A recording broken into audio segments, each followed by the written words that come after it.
this is part 2. This is video evidence. Documented,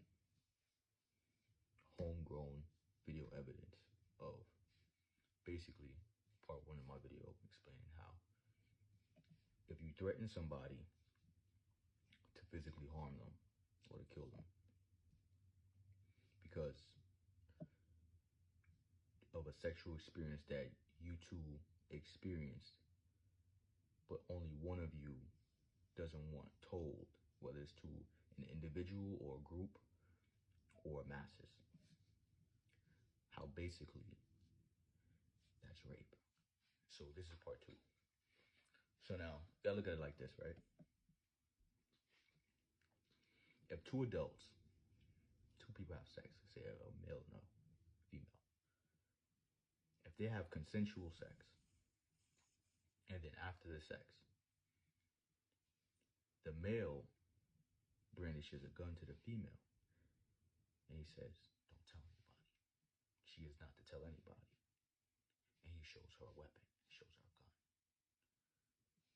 Right? Now that's rape. Even though they had consensual sex, it could be defined as rape. And here, why it can be defined as rape, even more precise, inadvertent rape. Just inadvertently raping. Just rape victim that just got raped. It's not a joke or anything. Here's how you can define this as rape.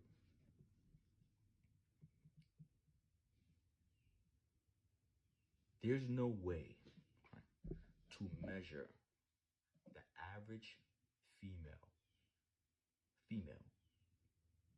response to this scenario. The average female, there's no way to measure the change in the way the female is now viewing the world. Like rewiring the brain. There's no way to measure how that woman is now reacting and responding to the world. And here's how you know. There's no way to measure the way a female reacts based on her age. There's no way to measure the age.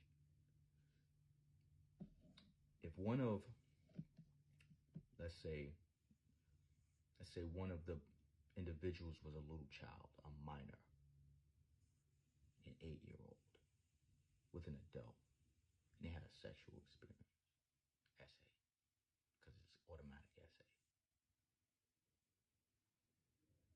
And then an adult brandished a gun to the child right after, so don't tell anybody. How would that child know at 8 years old to go out and blurt out what happened, to just blurt out their experience, to just let it out? How would they know if they wasn't brandished a gun? Children know what guns do. Children know what guns are. Children know what guns cause. They know what they cause. They know what it is. So if a child never seen the gun right after the assault, how else would they know to be quiet and to not say anything? So now the whole response system of the child is rewired. They're not looking at life the same no more.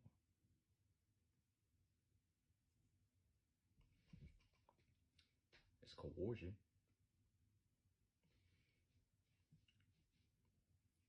And coercion is always unlawful. It's a stripping away of freedom, basically. It's a restrainment.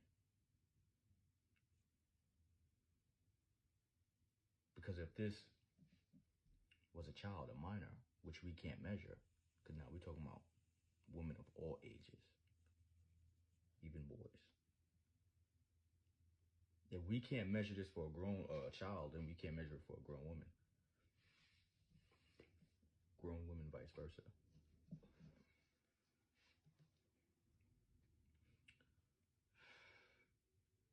If that child doesn't know to blurt it out, it's because that child was induced with what? What was induced to the child? And so since the child was induced with the weapon, the child knew not to say anything.